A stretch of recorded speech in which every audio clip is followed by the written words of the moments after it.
آپ اور ہم نسل کے اس حصے سے تعلق رکھتے ہیں پاکستان کی کہ جو گزشتہ 25-30 سال سے جو یہاں اس خطے میں صورتحال ہو رہی ہے، خاص طور پہ ہماری اپنے ہمسایوں سے، اور اب جو یہ پچھلے 3-4 دن سے پاکستان اور ہندوستان کی جنگ کا نیا ایک فنومنا شروع ہو رہا ہے، میرے ذہن میں ایک آپ سے سوال ہے کہ تقسیم ہند سے لے کے، یعنی ہماری جب آزادی ہوئی بر صغیر کی 48 سے لے کے پاکستان اور انڈیا کے درمیان مختلف سطحوں پہ جنگیں ہوئی ہیں کشمیر کے لیے خاص، اور اس میں ہمارا کور پوائنٹ ہمیشہ کشمیر رہا ہے، سوائے 70 کی جنگ جو کہ مشرقی پاکستان کے حوالے سے تھی اور بنگلہ دیش بنا.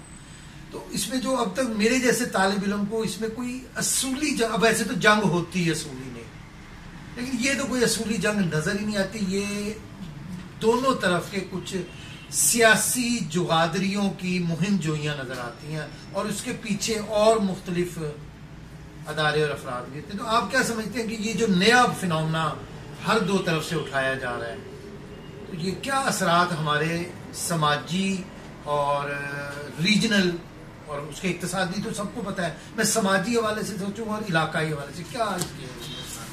شکریہ انجم رضا. پہلی بات تو یہ ہے کہ دیکھیے برصغیر کا بٹوارا جو ہے نا وہ نفرت کی بنیاد پر ہوگا. صحیح. اس کی بنیادوں میں نفرت ہے.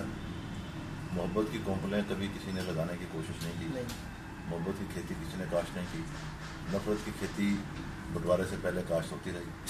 بٹوارا اس کا پہلا پھل تھا. ہمیں اس انداز میں دیکھنا ہوگا کہ ایک تو یہ ہے کہ ہم دونوں ہی نفرت پہ کھڑے ہیں.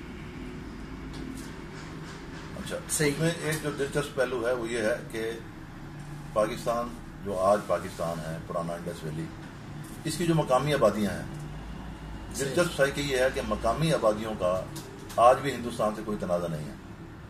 یعنی مقامی لوگوں میں بہت کم جنگی جنون آپ کو نظر آئے گا.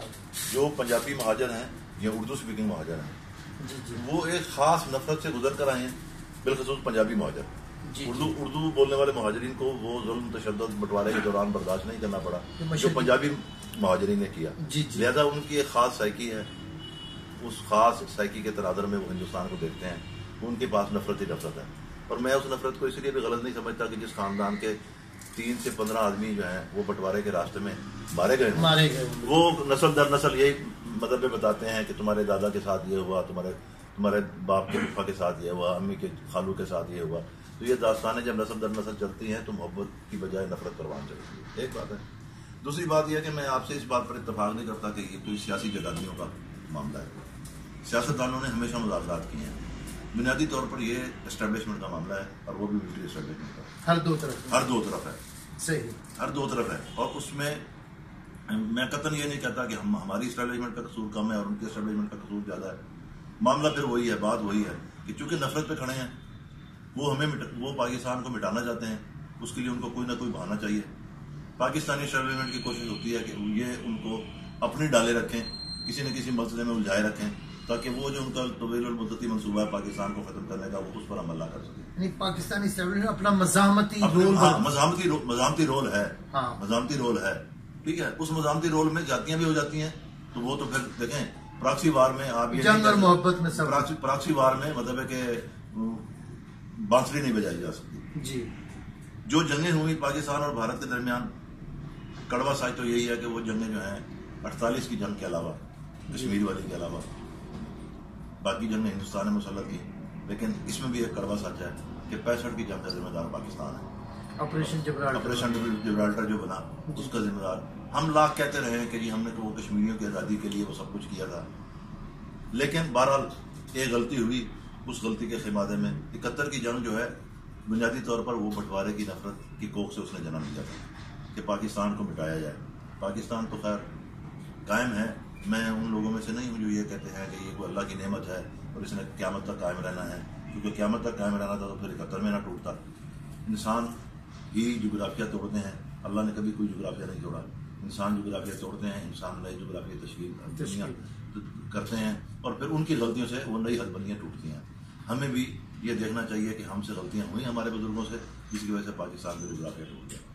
اب یہ جو آخری بات آپ نے کی کہ موجودہ صورتحال میں جو جنگی جنون ہے، یہ جنگی جنون جو ہے دیکھیے بظاہر یہ دونوں طرف ہے. ہمیں ہندوستان میں اس لیے زیادہ نظر آتا ہے کہ اس کی آبادی 1.25 ارب سے زیادہ ہے. اپنے ہاں اس لیے کم نظر آتا ہے کہ ہمارے ہاں جو ہے وہ 22 کروڑ ہیں. ہم 22 کروڑ سے زیادہ ہوتے تو یہ زیادہ نظر آتا. لیکن ایک چیز جس کو ہم نظر انداز کر رہے ہیں، بالخصوص پاکستان کا اہل دانش، پاکستان کا میڈیا جس بات کو نظر انداز کرتا ہے اور وہ صرف بلیم گیم کے چکر میں کہتا ہے کہ یہ انڈیا کا میڈیا یہ کر رہا ہے، انڈیا کا میڈیا وہ کر رہا ہے، اسے یہ سمجھنے کی ضرورت ہے کہ بھارت کا الیکٹرانک میڈیا جو ہے اس میں را بطور انویسٹر سرمایہ کار ہے. بھارت کا ایک چینل بھی ایسا نہیں ہے جس میں را کی سرمایہ کاری نہ ہو. را کا ایک ادارہ ہے نیشنل ڈیولپمنٹ فنڈ، انہوں نے اس کو نام دیا ہوا ہے. مختلف جہتوں میں وہ کام کرتے ہیں. جیسے آپ کے ہاں فوجی فاؤنڈیشن ہے، ان کے ہاں بھی وہ جو نیشنل ڈیولپمنٹ فنڈ ہے وہ معذور فوجیوں کے لیے اور بیوگان کے لیے وہ کام کرتا ہے. لیکن اس کے ساتھ ساتھ وہ ایک خاص جو فنڈ ہے اس کو وہ مارکیٹ میں انویسٹ بھی کرتا ہے.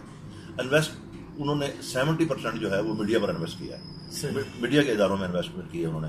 تو ظاہر ہے کہ جب آپ ہوں یا میں ہوں یا کوئی اور آدمی ہو یا کوئی ادارہ ہو، وہ کسی ادارے کے شیئر خریدے گا اور وہ شیئر اگر 30% سے زیادہ ہوں گے تو وہ اس کی پالیسی پر اثر انداز ہوگا. اپنی آواز بھی. تو انڈیا کی ہمیں یہ سمجھنا چاہیے کہ انڈیا کی اسٹیبلشمنٹ جو فوجی اسٹیبلشمنٹ ہے اس کا پہلے دن سے جو مسئلہ ہے وہ یہ ہے کہ ایک دشمن جو ہے وہ ہونا چاہیے.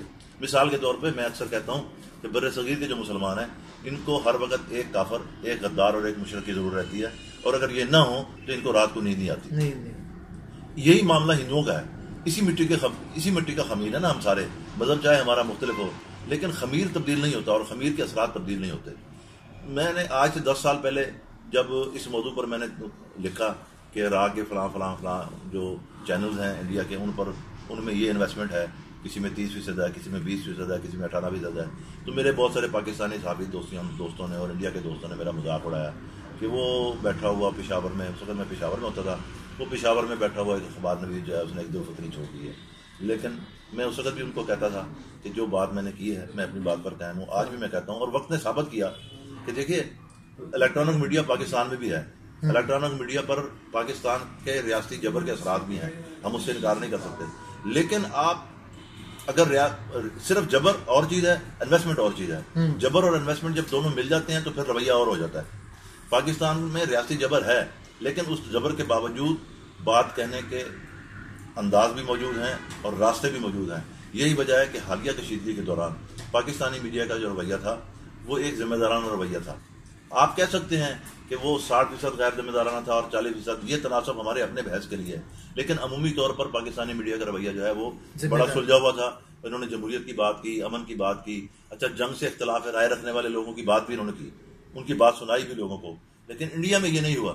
ہماری بدقسمتی ہے کہ 140 چینلوں میں سے کسی چینل پہ بھی امن کے حامی لوگوں کی آواز کو جو ہے وہ نہیں پہنچایا گیا. مثال کے طور پر پچھلے 4 دنوں میں انڈیا میں تقریباً کوئی 10-12 مقامات پر جنگ کے خلاف مظاہرے ہوئے.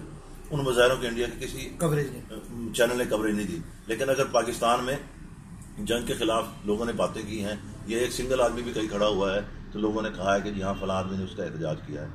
اب جو صورتحال بن رہی ہے یہ صورتحال پلوامہ سے شروع ہوئی.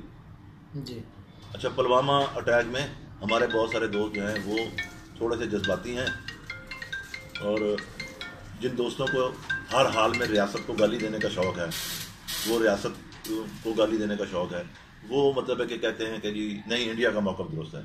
میں پہلے دن سے یہ بات عرض کر رہا ہوں کہ جس بچے کی ویڈیو سامنے آئی کہ میں خودکش حملہ کر رہا ہوں، اس بچے کے والد کا کلیم یہ ہے کہ یہ 2017 میں گرفتار ہوا تھا اور اس کے بعد اس کو انڈیا نے رہا نہیں کیا.